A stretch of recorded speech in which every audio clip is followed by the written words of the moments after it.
think we're going out live.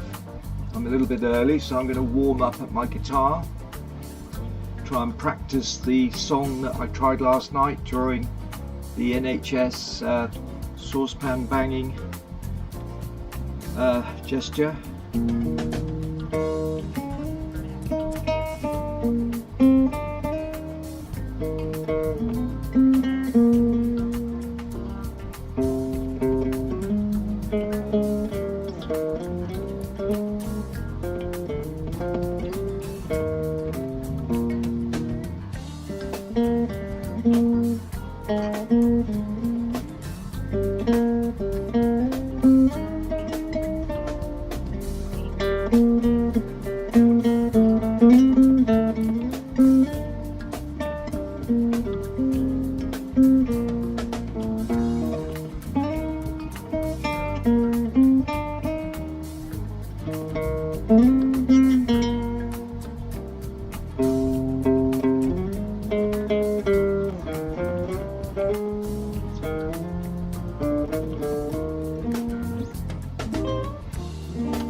Quite difficult to play actually, I'm still learning it.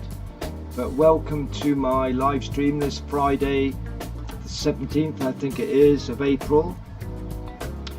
I think I did a live stream not last night but the night before and somebody very kindly said, asked me if I'd do an everyday, but I'm not sure whether I can do an everyday. But here I am now, and I've actually taken some notes of some of the questions that were asked that I didn't manage to get round to answering because I couldn't actually see the comments.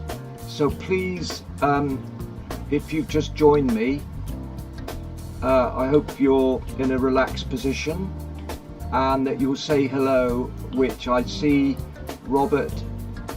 Hello Robert, it's afternoon with you in Atlanta. That's just what I'd like to hear.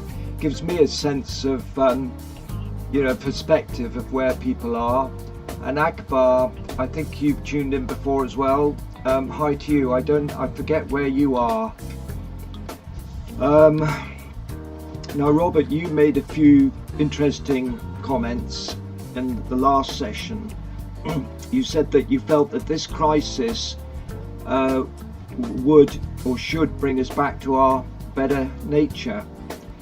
And it's certainly bringing out the best of people, whether it's in the United States or Britain or anywhere around the world. It's truly wonderful how, especially our frontline health workers, are playing such a critical role.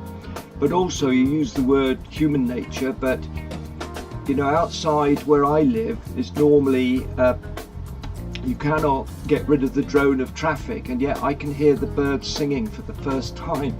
So it's nature having a chance, to remind us that we're not the only ones who inhabit this planet.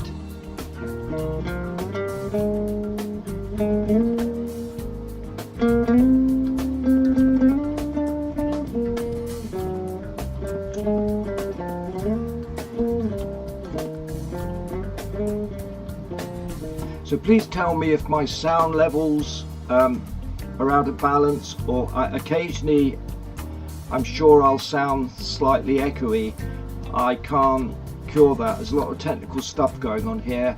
I'm trying to remember to look at the camera because I've got a big screen up there, I've got a small screen here, a few notes here.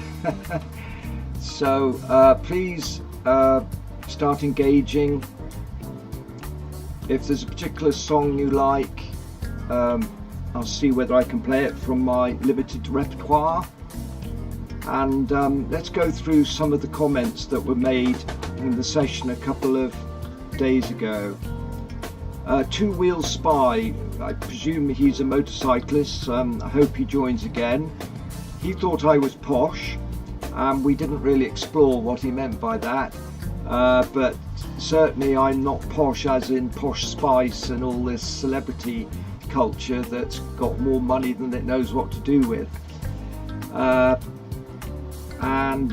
I used to have to adjust my accent to the different schools I went to just to survive.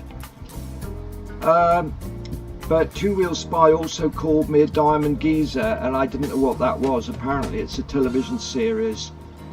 Oh, I forgot to bring my, he mentioned about a glass of whiskey, and I actually had a glass of wine, but it's in another room. I shouldn't encourage drinking during lockdown, but the odd glass of wine or the odd, you know, drop of whiskey, I'm sure is very good. Now please tell me if you can hear me, because I'm only seeing... Oh yes, good evening, Kassiamidi1. These are interesting YouTuber names, and you asked me what the chords are for the girl from Ipanema, and I did actually take the trouble to bring them up on a screen if I can find them, because some of them are quite complicated, and so let's deal with that first. So tell me if you can see those. Robert, you're having tea. Good. Whoops, now I've lost... Oh, always click the wrong thing on the screen and then I lose stuff. Okay, so now what I'm going to do is go to my backing track while you're studying that. This is the classic key of F. There are variations, as there are to a lot of songs, but it's generally played in the key of F. And it starts off by shifting up to F sharp, so the intro is often... Oh.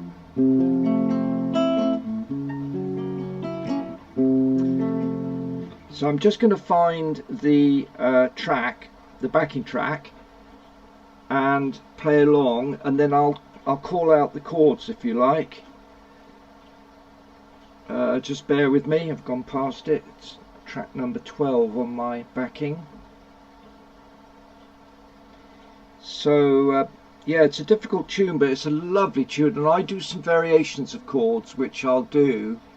I haven't got the close-up of me to show the chords, but because I've got two cameras, but I think I must have removed it on the screenshot so that you could see the chords. So let's have a go. This is The Girl from Ipanema, classic Brazilian tune by Carlos Jobim.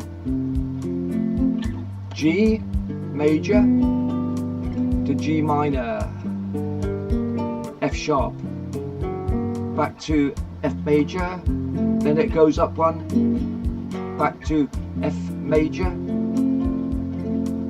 to G major, G minor, F sharp major, back to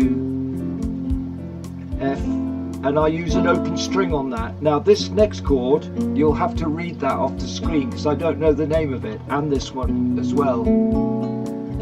But I think this one is, no, I don't know what that one is, so you'll see it on the screen. This one is D7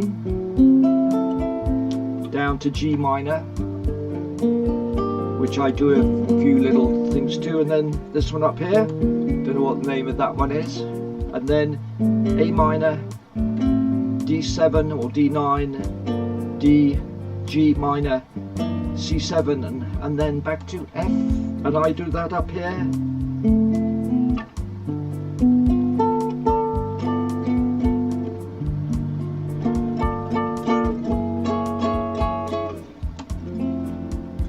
And then let's add a bit of piano.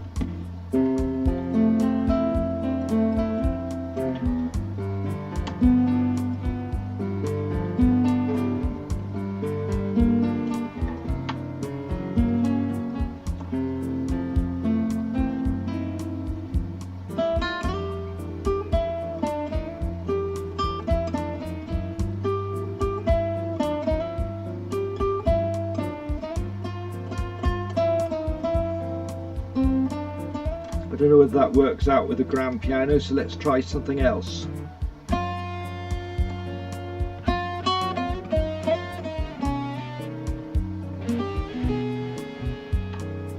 Lovely, gentle, relaxing tune.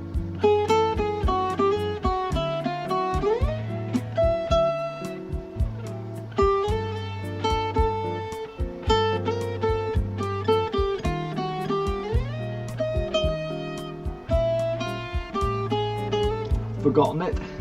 Lost my way there. And then I kind of improvised.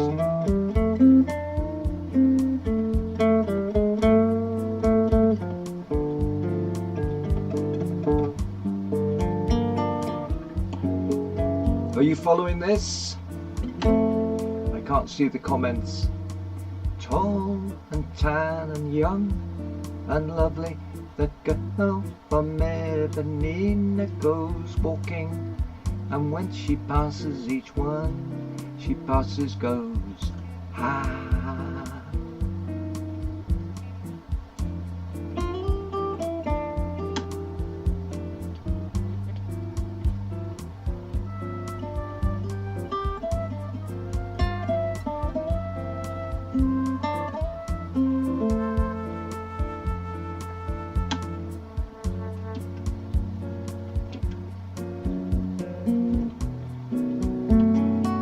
And there are lots of variations of chords to this tune,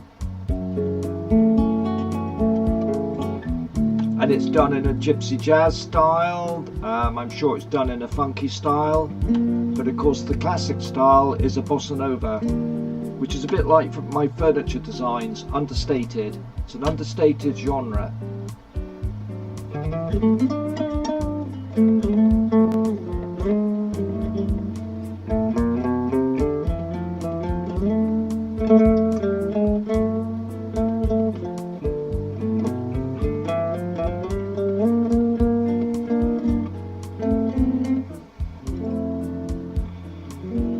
So, hi Joe, good evening to you. I hope you're well. I guess it's probably about 7 o'clock where you are. It's 7:10 here. I took some comments, made some notes of comments made, and I remember you said in the last session that you put a candle in the window on a Saturday night. And you also, I think, said that that you thought people might be interested if I talked about some of my 750 videos. I didn't realise I put up so many. I ought really to delete some of them, because some of them are early videos. I mean, given I set up my channel in 2009, please tell me if there are any really rubbish ones. Yes, Casimidi, the chords are quite complicated. But hopefully that helps you, and if you if this acts as a guide for you later on, you know, to come back to when it's you know, after the live stream. And this is how I've learned a lot of my guitar arrangements, and also I have used backing tracks that I've acquired from YouTube. So we're talking about various things.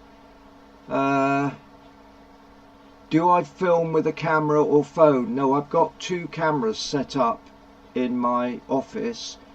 Obviously you know, I'm not actually in my workshop, but I use those as still backgrounds, and I'm trying to improve the quality of the sound, because I know occasionally it seems to come over as an echo. I mean, I can only hear what's on my headphones. Let's go back to, oh, I've lost it. No, it's not that one. It's the workshop one. No, it's so easy to lose my way. There's so much technology involved in this. There you are. That's my default background for this evening. Good evening, Two Wheel Spy. I've just started off by playing a couple of tunes. It takes me a while to warm up. I hope you're in good spirits. We had a great discussion going. You made a few interesting comments, and I decided, because I went over this and I spent an hour this morning going through the comments, because some of them I couldn't see or I wasn't able to answer them. So I thought, wow, there's a real variety of topics which I hope will prompt sort of, you know, discussion this evening. But you said a few things. First of all, you said that I should wear a string vest like Rasbit Nesbit. Nearly called him a rabbit. And you thought I was posh. And then you also suggested I'm a diamond geezer, which it came out as breezer, but I didn't understand that. But I don't watch. I didn't watch that TV series, but I suspect it's a crime series, and my only claim to fame is that when I was a younger, better looking guy, you know, pre-white hair, I played a very small part as a gangster in a movie. It wasn't a speaking part, and I definitely look mean. In fact, I won a scholarship in the late 70s to study furniture design in Scandinavia and Italy, and I got arrested for suspected armed robbery in Finland, and I thought I was on a film set. I was bundled into the back of a police car. I'd had my Mini Cooper stolen in Sweden, and so I bought an old banger with the help of people I met, friends I made there, and continued my trip in this old banger. And of course, if you drive a really old banger in the Scandinavian countries, you are likely to be stopped as a drug smuggler or whatever. They set the dogs on my car, you know, at every border. But apparently I answered the description of an armed robber who'd robbed a bank in Helsinki. But they kept me in the back of this car for half an hour at gunpoint. And, you know, when something like that happens to you completely out of the blue, you really try and make sense of it. And the only sense I could make of it, crazy though it seems, was that I'd been involuntarily being drawn into a movie, and I was an extra in part of a scene because it was unreal. At any rate, they cleared me through Interpol and then said, you can go. And I said, well, you know, will you tell me, you know, what this is about? And they explained that this armed robber with my description had robbed a bank. And the moral of that story is that anything can happen to you when you're abroad, but anything can happen right now with this virus. So, oh, you haven't received the book yet, Two Wheel Spy? Yeah, I did send that first class. I sent it with 4 second class stamps, which was over the first class amount for a large letter. But, you know, maybe, you know, all the services have slowed down. I mean, this is the only thing that's working at the moment. This is instant communication. Hello, Jeremy. Of course, I don't know who is behind 4623620. If you want to reveal a name, don't worry about. I know Two Wheel Spy. I probably overreacted about being called a maverick, which a few people have told me I should be flattered by that, but I'm not, because I actually I went online to get the definitions, and all of them were really negative, as though you know, it's somebody who's different and isn't really mainstream. And I thought it's a weird attribute to put to me when I wrote the original router book, that others have copied ideas. So I was maybe a little bit oversensitive about it. That's the problem with artistic people, especially musicians. I suppose we have quite arguably brittle egos, and I would say that I'll put my hands up and say occasionally I'm guilty of that, but not all the time. I think I'm a pretty well balanced guy. Yes, Robert, very insightful. We are reminded currently that we're always on the knife's edge in this world. Do you know what? I've said that all my life. I'm not going to divulge the personal tragedies in my life, but let me say that I suffered major trauma the moment I was born. I lost my mother, and I survived, and I survived to this day. And the crazy irony is that it's in my later life that I miss my mother more, because everybody else seems to have a mum. But one thing I learned is from a very early age that life is actually very, very fragile, and we're surrounded by, you know, insurance policies and, you know, a world of certainty. We're promised certain things by our politicians, and there's nothing certain actually. The only certainty is uncertainty. But we're also born with an optimism, and I think it was either you or somebody else said that we should turn this challenge into an opportunity. I've tried taking some notes from the last one and keeping my eye on the comments that are coming in, not wanting to miss any of them, because occasionally the comments box disappears. There's a lot of technology going on. And please tell me if the sound level's too high. Tell me when to shut up and play some music. Tell me when not to play some music. I'm here really, I see myself as a kind of enabler or a catalyst to get a discussion going about anything. It was a really interesting, varied discussion the other night. There was somebody called R. Wind, which is some fictional character. I'm not mainstream culture. I read very little, and I watched we didn't have a TV. We weren't allowed to have TV when I was a kid, so I miss out on a lot of cultural reference points. But I do know who Rasbit C Nesbit is, because I rather warm to that character. I only watched a couple of series. So something else I was going to say. Yes, that Susan, that R. Wind, I think her name's Susan, I hope she joins this evening, but she may be busy doing something else. But she mentioned masks, and I thought one of the themes would be just to very briefly talk about masks, and of course I'd forgotten to bring one, but most of you are woodworkers, so you know what I mean by masks.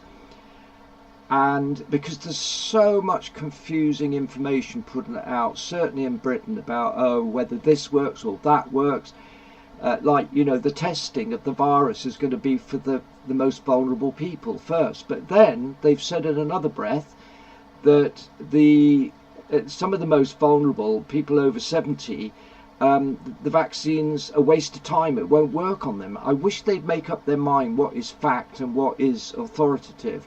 So the same with masks. People are saying, oh, wear a mask, don't wear a mask. Well, just look what they were doing in China and Italy. They were wearing masks. So my theory, and I'm not an expert, and a lot of my woodworking life I haven't really worn a mask, so goodness knows what the state of my lungs are, but I would say any protection is better than none. But my theory is this, and also Arwin mentioned that she uses an MP 100, I think, which is 100% particulate filtered. In Britain, our regulation is FF. I forget what that stands for, and an FFP2 is NP 95%.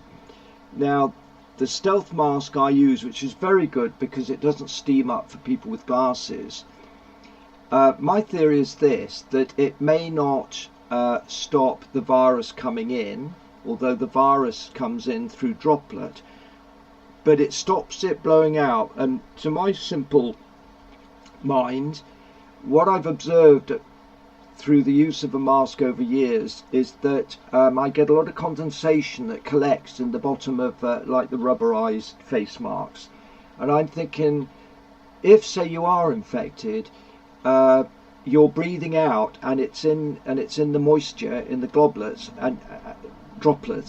and it collects in the bottom of the mask. So in other words, because the scientists tell us that some of us do not know we have the virus, then at least you're being considerate to other people by not spreading it. But I still think it must be a two-way protection. But I don't want to bang on about masks, because it's all you know, I'd like to keep this kind of upbeat.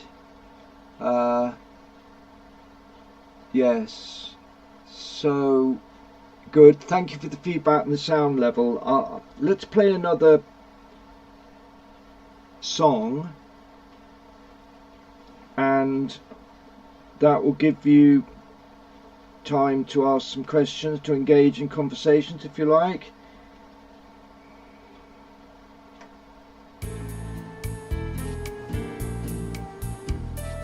This is very Mediterranean, Spanish.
Thank you, Two Wheels Spear. I think I'm quite relaxed. To be honest, I was feeling a bit depressed earlier on and was very tempted to cancel, but you see, music is a great tonic. If you start playing and you stick at it, it absorbs you.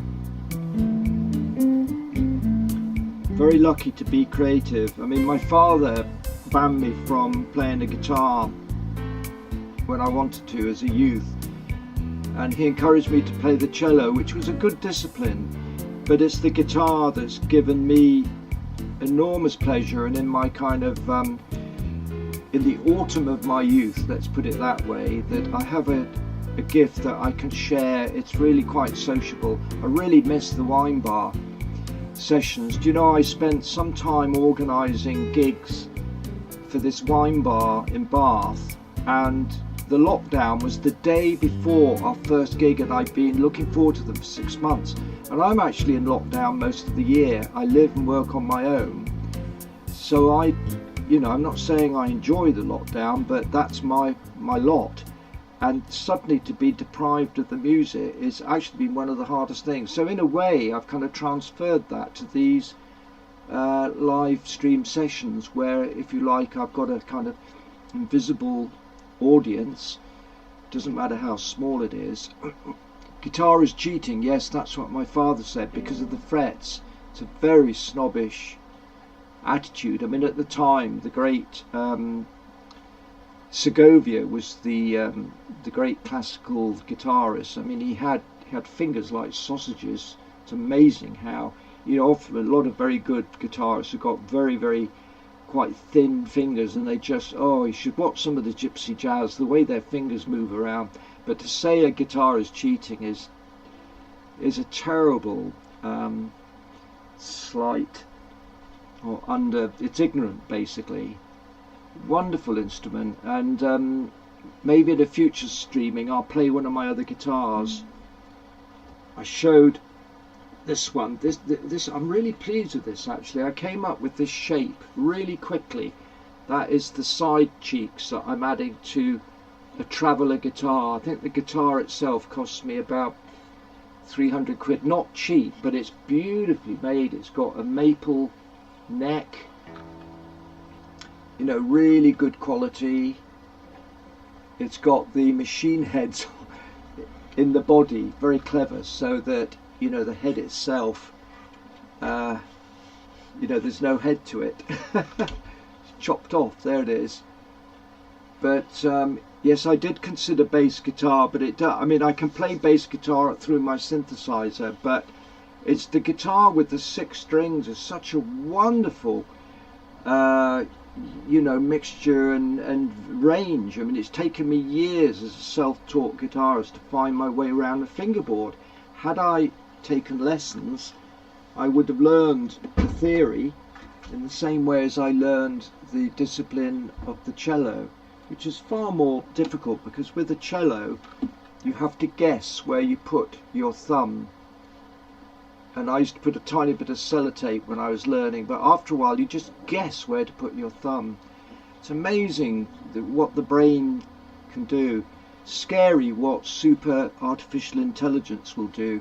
Apparently it's only 10 years away. We've already got artificial intelligence, but super artificial intelligence is whereby the computer can multitask like 100 or more times quicker than we can, and without error. It's scary.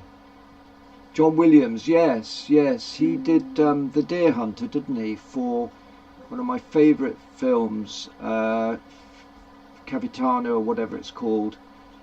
But music is the language of the soul.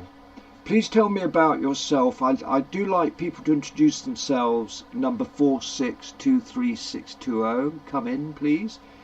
You've just made a comment. Music is the language of the soul.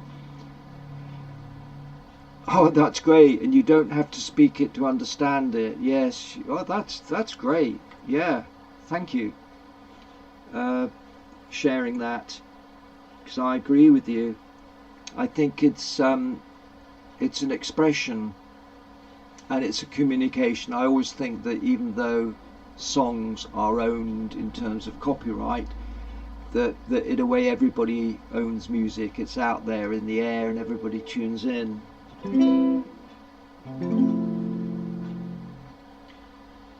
So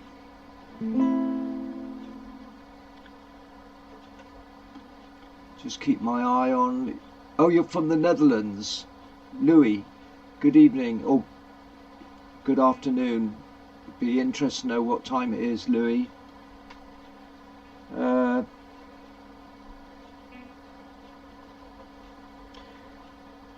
I find it very difficult refraining from playing Gary Moore, and of course on the subject of the language of music and just trying to find him on the language of music, his expression was, he just went straight to the heart of people when he played his blues. So I'm gonna kind of play along to one of these songs by Gary Moore, and of course he could sing it, he sang it as well, and this one's called The Messiah.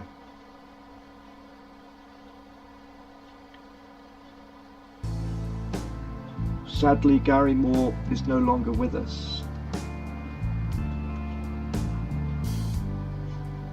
Now I'm going to try and find some organ, pipe organ.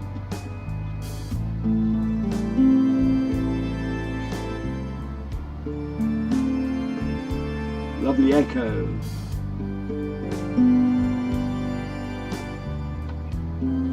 Whoops, wrong key.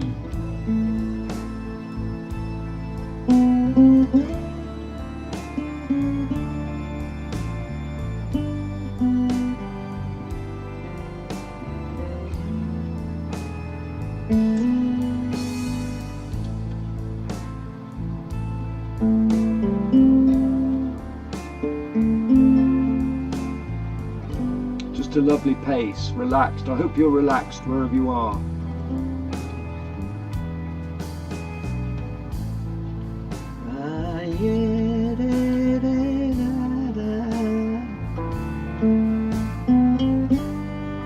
Here's my cello.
Oh yes, E, that chord was.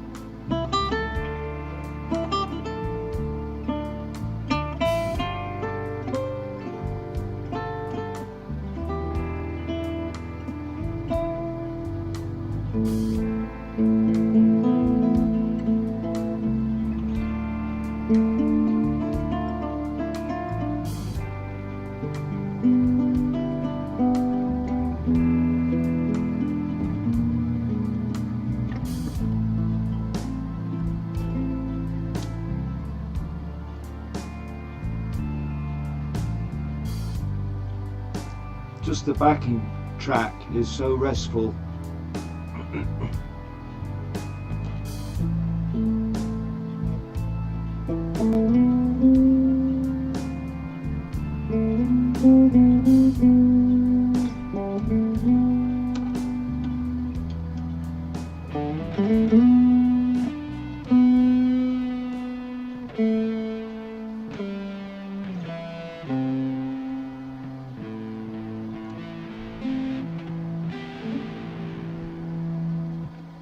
Not the best instrument to end on, but very good for creating different passages. So,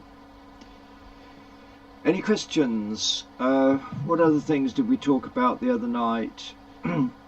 James G joined the other night, and one of the things he said was, we're all in this together, collective responsibility.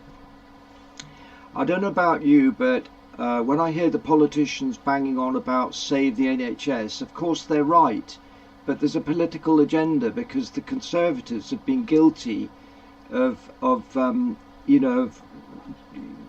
destroy is too strong a word, but certainly making huge cutbacks in the NHS. Whereas I think collective responsibility is the most poignant message, because unless it's collective, we all suffer. I mean, I've been tempted to go out. I was out with my action cam the other day, but then I doing some aerial photography, etc., and photography on my bike. But then I was getting my exercise, and I was also buying food, and I was keeping well away from people.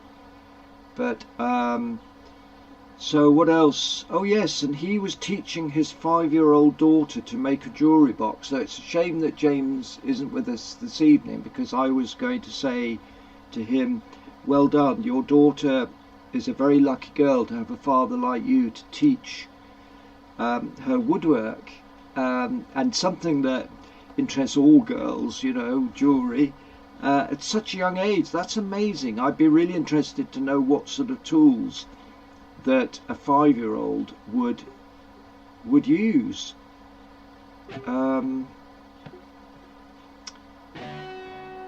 So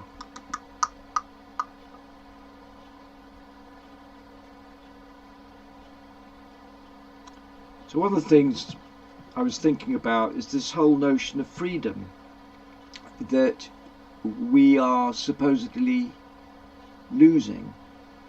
And the way I see it, just my own personal view, is that what we're losing probably is a way of life that may possibly never be the same again, and that is centered around consumerism, because all our economies seem to be based on growth and having more and creating more waste.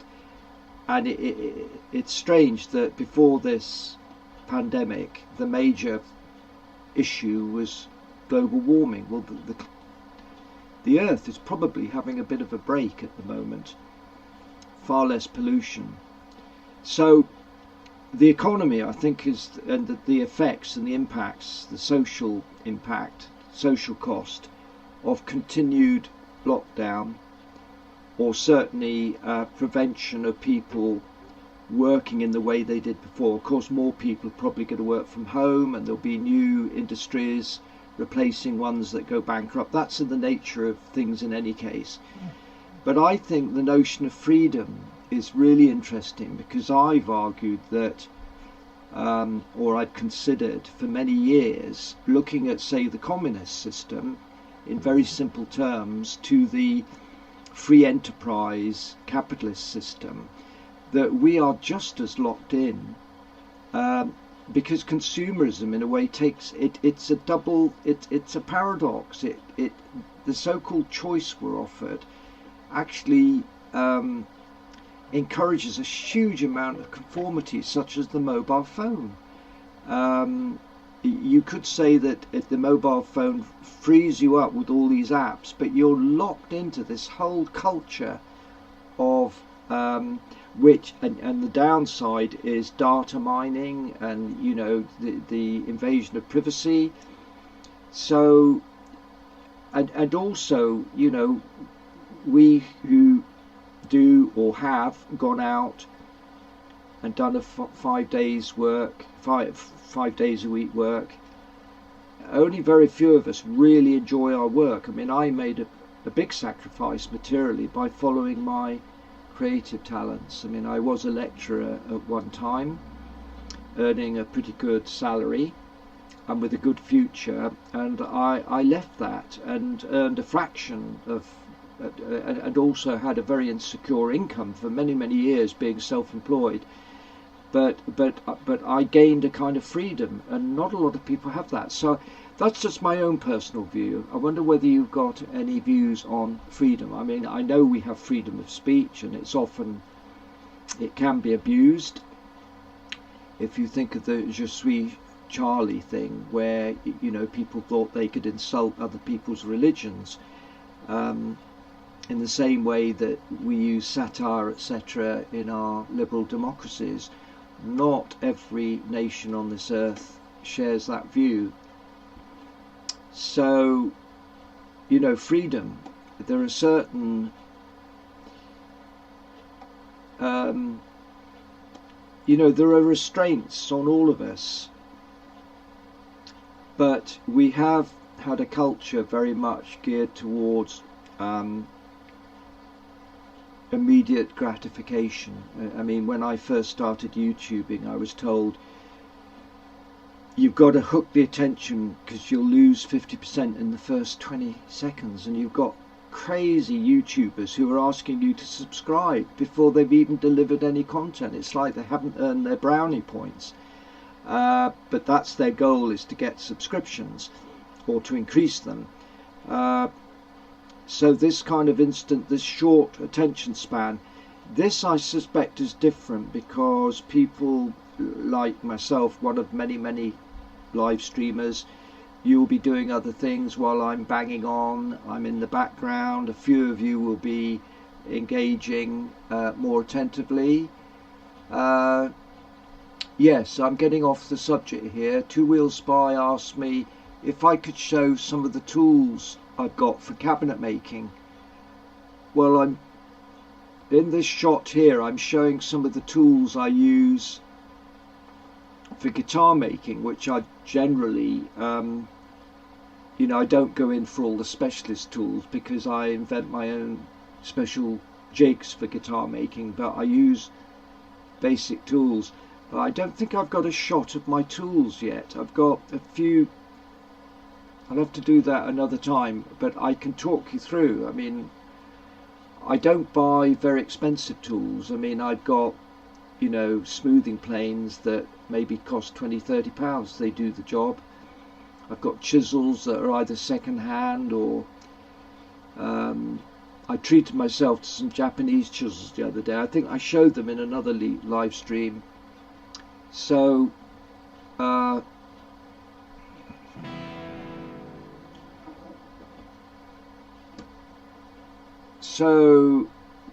for cabinet making,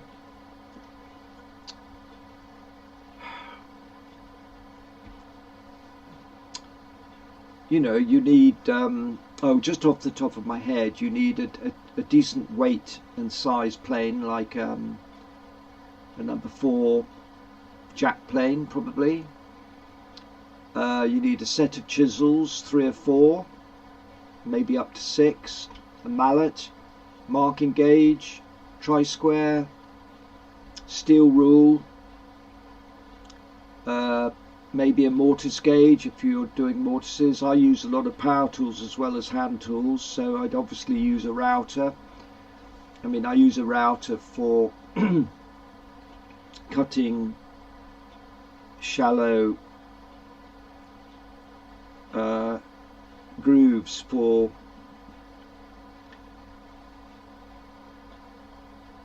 I've redefined how to make cabinets. I mean, it's in my book, The Incredible Router. I wish when they reviewed my book they would have mentioned these things. I've radically transformed the way cabinets are made, and a good example is that if you're making a cabinet with lots of drawers or vertical and horizontal partitions, it's one massive gluing up nightmare, and if you're especially in a hot climate in the summer, your glue will dry before you finish. So what I do is I build the cabinet in stages. I can't find it because this is an interesting question. So to keep it simple, I would build the outside of the cabinet, the 4 sides, glue it up, and then use a tiny router to route the housing joints for, can you see there, that roll top desk? I'm routing in with a tiny trimmer, and there's a modern version, and they're the 2 trimmers. The one there is when I wrote the first book in 1989, little Makita cordless trimmer. This is a 2020 cordless trimmer that they sent me down. They do the same job. The advantage of these cordless trimmers is that they're small enough to get inside the cabinet. Okay, so that totally and those grooves are for vertical partitions, all right, housing joints. And the same with the way I built the drinks cabinet. Let's go to the drinks cabinet. Yeah, maybe the best way for me to talk about my tools is to go to alright, and my mugshot seems to have gone up there, but you can see that the one on the left but above my mugshot is the original one, and then I evolved it into what I call the pyramid one. But the way I built that cabinet is I use a tenon saw, of course. Yes, I forgot to mention that, but I never bother with the dovetail saw. If I a tenon saw is fine. I don't do really very, very fine dovetails. If I did, then I'd use a gentleman's saw. I mean, I've got all these tools, but alright, if we go look at this cabinet, the 2 images on the right, and I sold that cabinet at the Sotheby's first sale of contemporary craft in 1980, so it was quite a highlight in my career. But the first thing about that cabinet is I used just one 2-inch thick piece of American ash, which had a lovely figure, and I cut my own veneers. So I used a bandsaw, and it wasn't a very big bandsaw, so I cut the veneers in 4-inch or so tapered widths, which you can probably pick out from that. And just hang on, let me just finish explaining how I built this, and then I'll answer those questions. It didn't sell for a lot. I've lost my train of thought. Yeah, so then I cut my veneers, and I cut those veneers on the bandsaw 1/4 inch thick, and then I put them through a tiny drum sander to get rid of the saw marks and get them absolutely flat, and reduce them down to 1/8 of an inch. It's still pretty thick for a veneer, and then I stuck those veneers on sheet of plywood for the whole front section. So all those the 4 doors and the flap were all actually laid up as one piece. That's what I mean by a radical departure. I then used a jigsaw to cut in between a tiny groove that I routed in to pick the doors. Then I trimmed with the router, mitered the edges so that the doors would open, and then of course built the rest of the carcass, which is a right angle section with the shelves. It's quite straightforward, but it's totally radical. But when my book was reviewed, that wasn't mentioned. Well, to me, you know, if you really radically change the way things have been built for centuries, surely that's worth mentioning. But it's in the book, so please, the incredible router, it comes with online videos as part of the package, which will keep the content up to date, and you can get it from wooddomain.com.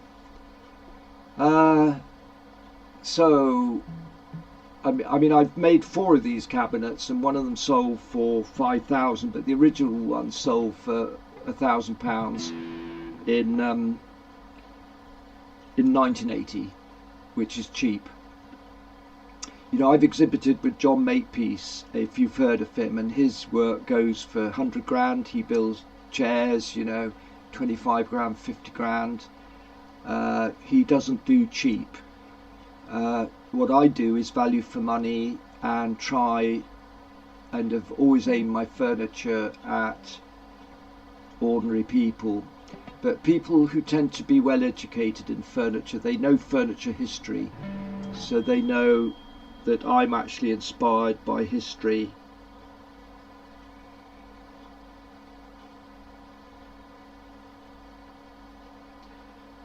Now, that's a friend of mine, I think, has been tuning in, watching, and said sorry he can't stay longer.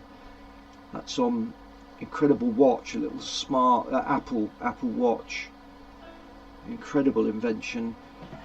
So that was nice. I haven't even looked at how many people are viewing, because I can't see everything on the screen. The moment I start scrolling stuff starts disappearing off the screen. If I do more of this, I'll have to set up 2 computers with 2 separate screens with separate information rather than everything on one screen. A bit frustrating.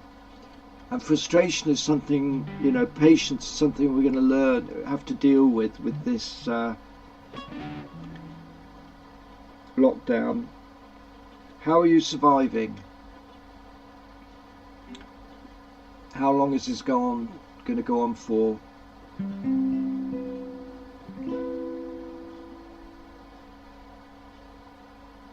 You know, can we believe the news media who trade on fear?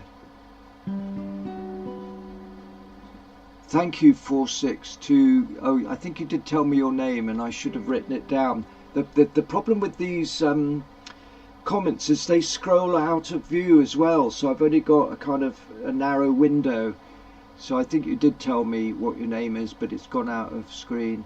And I have to write things down. As I say, with the last live stream, I watched it again this morning, and I could see all the comments, and I took notes, and I made notes on the comments just to remember who'd said what. So please ask me anything else. Yes, well, the rationale behind that cabinet was I felt it was boring that cabinets have handles, and often handles, the design is let down by some handle that's incongruous with the design, is just glued on. So I thought, well, how can I get into a cabinet without using handles? So that's the kind of whole design rationality. And then what tools would I need in order to do that? So I probably sketched out on the back of an envelope the design, and then just started making it. But yeah, I'd say it's one of my best designs, but I don't know, it's so damned hard selling. And a lot of the leading furniture makers, they're all running expensive furniture schools. I mean, you know, to make a full-time living from especially innovative work, the problem is, you see, if you're pandering to a really rich market, I hate to say this, and I doubt if there's anybody really rich watching, but a lot of the very wealthy people don't have much taste. They've got money. But you know, my clients over the years, you know, I survived for 40 odd years. They're educated people. They're people who maybe come into a little heirloom, a little you know, what do you call it, an inheritance. Maybe they have £3,000 or £5,000, and I could fill a whole room for £5,000. I was doing like upmarket IKEA years ago. In fact, before IKEA came to England, I had a little catalogue you could order, and a guy landed up. He said, "Oh, I'll have this, I'll have that, and the other." And I landed, and in fact, he was a patron for several years. But I tried to produce furniture at a reasonable price, not a greedy price. But of course, a lot of the workshops, they're very big workshops, they've got high overheads. Maybe they just, there's one guy, he just makes one commission a year, and it's over 100 grand. But that's, you know, it's good there's variety, but however, so should I play a bit more music? Please keep the comments coming in.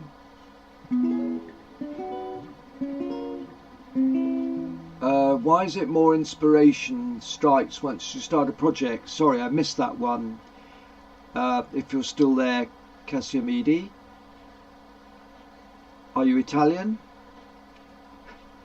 That's a very good point, because I think once you get, it's like a wheel. To get that wheel going takes huge effort. Once the wheel is rolling, it's less effort to keep the momentum, and then stuff happens on the way. I think that's quite a good analogy, actually, a wheel and the journey of a wheel, because I just know in the back of my mind that I will find a solution.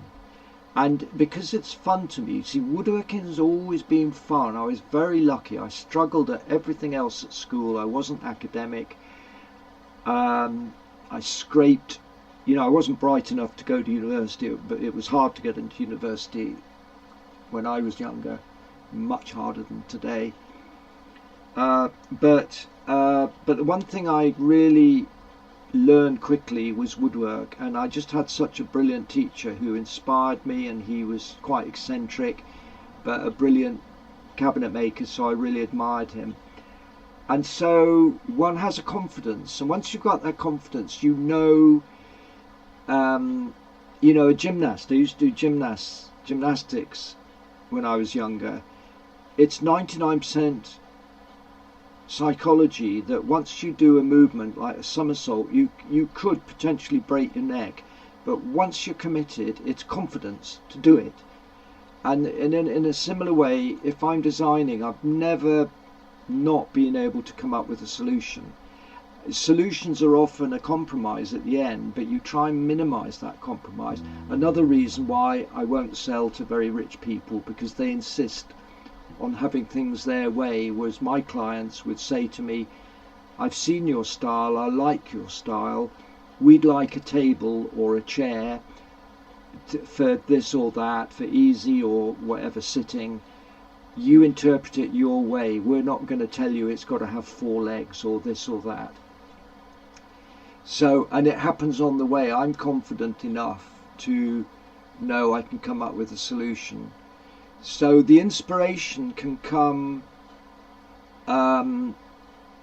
like with that cabinet, I knew I'd worked out the general idea of how the doors open. In other words, how I could make a cabinet without having handles. And then things like the pivoting thing, how I pivoted it, how I got the doors to stay up. I used magnetic pot magnets set in black pigmented epoxy resin, so they were like black discs. You couldn't actually see the magnet, and the epoxy resin film was literally 1 millimeter over the magnet. All pretty precise stuff, done with the router, I may say, but I didn't plan it out. I mean, the whole way design is taught is too prescriptive, in the same way that, I mean, people, you can know too much. I mean, it's like with the router. When I wrote the incredible router book, a travelling salesman dropped one off in my workshop. He said, "Play with it." I said, "It's far too expensive for me to mess around with such toys." Well, 4 years later, I wrote the incredible router book, and because I acquired the knowledge or the exploration on the way. I started off with what was just a grooving tool, and I landed up calling it the most versatile tool in the workshop. Hence the revised edition. A lot of the material has not, the original content hasn't gone out of date. So inspiration is very important. Now, if it's a piece of furniture, the inspiration may not necessarily come from another piece of furniture. In fact, that can be the worst place to look. The inspiration could come while you're sitting on top of a bus and you see a shape, or even somebody says something and that plants a kind of picture in your head about, oh, let's try that. And not being afraid, it's risk taking, it's not being afraid of failure, because you can always make prototypes and mock-ups. I always make mock-ups for chairs, but it's never ever prescribed. It's more fluid, it's more organic. What can I say? Do I ever watch Japanese woodworkers? No, I don't actually. I mean, I've only recently bought some Japanese chisels, but I do have a book on Japanese joints and have tried one of their really difficult ones. I've got it somewhere, because of course they're masters in dry jointing and use a lot of wedged tenons, because they're timber buildings. You probably know this, that the dry joints allow the buildings to rattle in an earthquake rather than you know, the fragility of breaking. So it absorbs the tremors. So what else have we got? So please, you know, please we'll talk about woodworking if you like, or we can talk about anything else.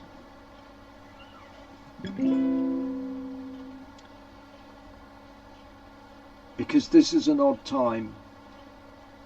I mean, the first time I did a live stream, it wasn't, it was kind of experiment and all the technical stuff wasn't working. I think I deleted it. I thought, well, I invested in the software and maybe it's not for me, because somebody had said, oh, you should do live streaming, and I'd watch people like Steve Ramsey, who seems to be an expert at it, and I thought it's not for me. But it's only since this lockdown that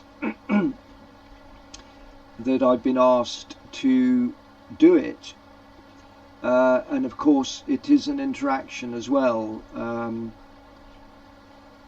because I always feel a bit awkward just sort of listening to the sound of my own voice, but I can listen to the sound of my guitar. I'm trying to find one that I haven't played. Oh, I know, Sleepwalk, which is 1950s, and my heroes, the Shadows, used to do it. Now, I haven't played this for ages, so probably be full of mistakes. Oh, I thought that was number 27. So what's the shirt say, Jeremy? Are you part of some socialist movement? No, I'm not. I'm not very political. I'm both socialist and capitalist. But the shirt, no, I think the shirt was given to me by an American folk singer who I arranged a gig for him and lent him my guitar, and he gave it to me as a present. Trying to think where he was from. Yes, well, I guess, Joe, that's the story with so much in life, that people tend to specialise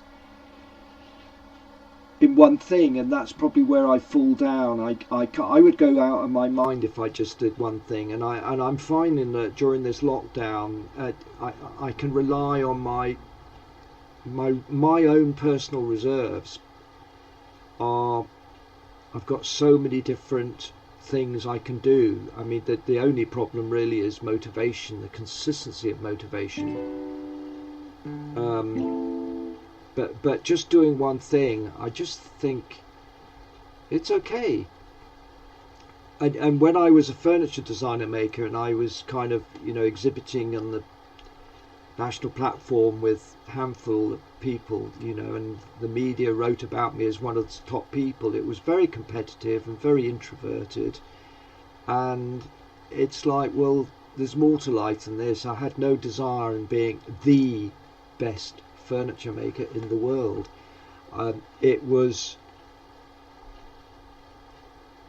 good enough for me to be amongst the best. I hope that doesn't sound arrogant, but I obviously wanted to prove myself, but it was more as a human being rather than as a woodworker, because I was pretty well negated by a very brutal father for 17 years, and I've enjoyed a lot of freedom since then. I'm blaring music, talking and answering comments.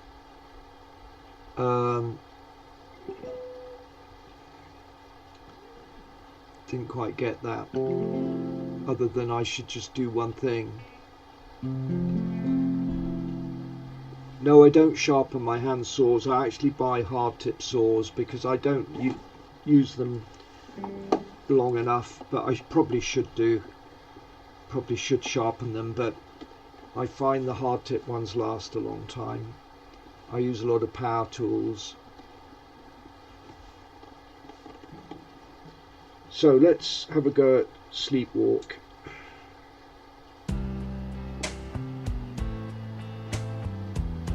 I'm presuming it's loud enough.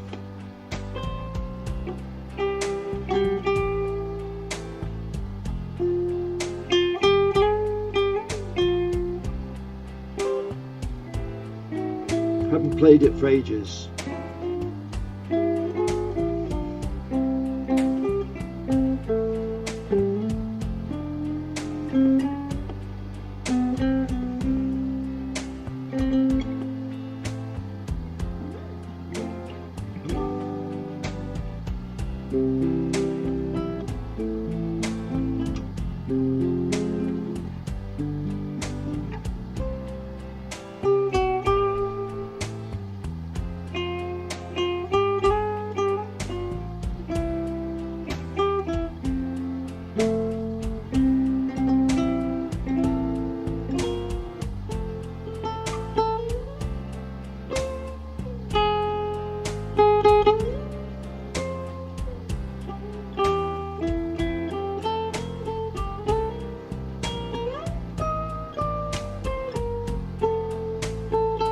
Bit of a pig's ear.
Sleepwalk by somebody and Johnny. I forget who.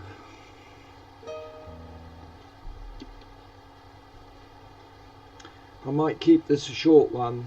When I say short, I've been on for an hour. Maybe watch a movie later on Amazon.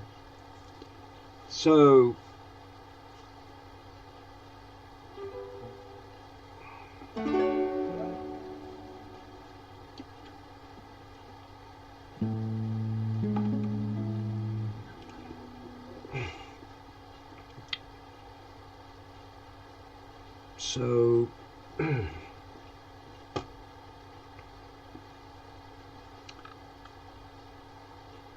Santo, yes, you're right, Robert.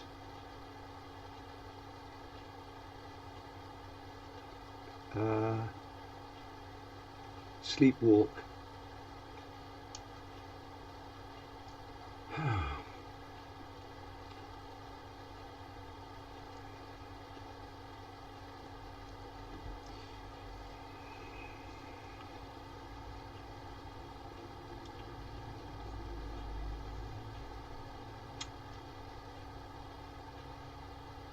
Number 19.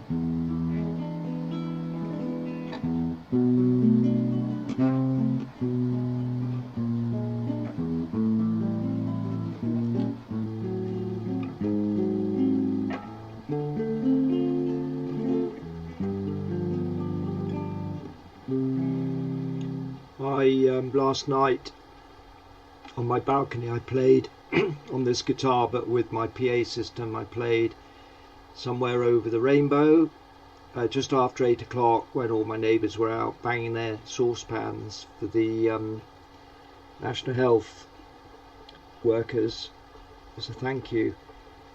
And I made bags of mistakes, but it kind of didn't matter because it was a gesture rather than the performance. But it is a lovely song, and some songs just take an awful lot of practicing if you're doing it by muscle memory, but once they're there it's a great feeling. But you have to keep on playing them, you can lose them. You know, I mean how some of these guys, they've got a repertoire of 1,000 songs, unbelievable. But even if I could do that many songs, I'd forget them if I wasn't using them. You have to use that muscle memory, otherwise you lose it. However, I'm going to, if I can find it,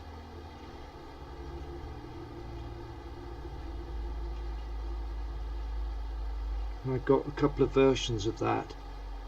So, good evening, Robert. It's a Friday night. See you again, hopefully. So I'll probably knock this on the head in a little while, but I'll just maybe do a couple more numbers. So I'm going to do a couple more songs. If there's anything else you'd like to contribute this evening, please do make a comment.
Goes on this version.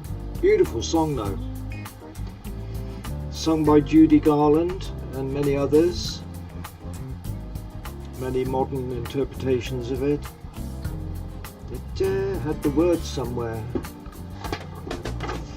Somewhere over rainbow, way up high, and the dreams that you dream of once in a lullaby. Somewhere I wish upon a star, wake up where the clouds are far behind me.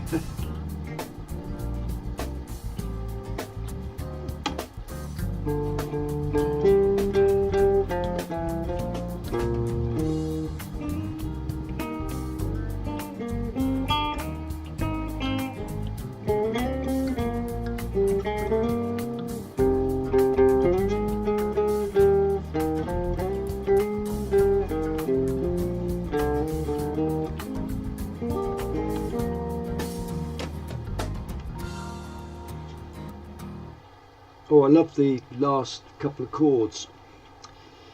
A nice backing track that. We are spoiled by YouTube with all these incredible backing tracks. They just weren't available a few years ago. So maybe I'll play one last number, and does anybody want to guess what I'm going to play or who it's going to be by? Any guesses?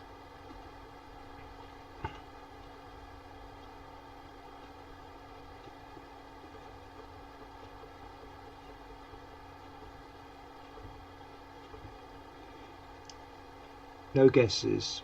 Okay, well, it has to be Gary Moore, and I was going to do Parisian Walkways. Shall I do Parisian Walkways or The Thrill Is Gone? Anybody out there to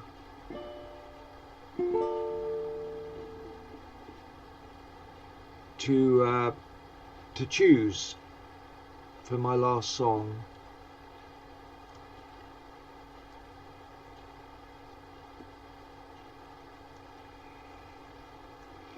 Lost the comments now. I've lost the comments. Okay, they've gone. All this technology.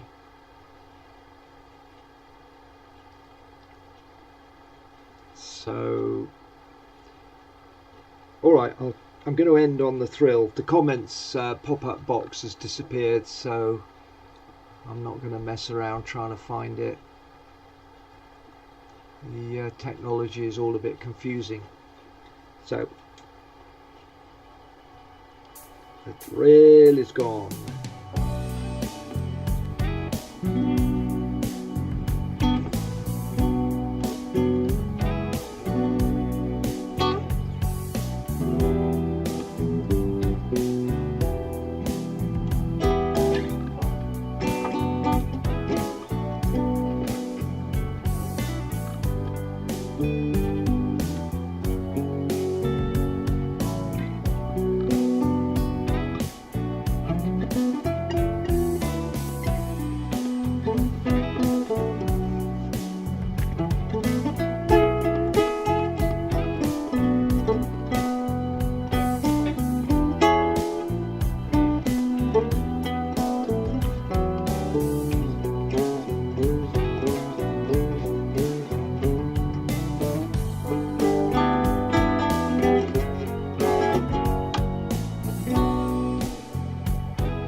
Okay, I'm going to sign off now. Thank you for watching. I hope you enjoyed this, whether you watched it first time around live or are watching it later on. And if you are watching it later on, please do add some comments if you would like to. I usually try and answer all comments, and hopefully see you soon, and take care, be safe and lock down.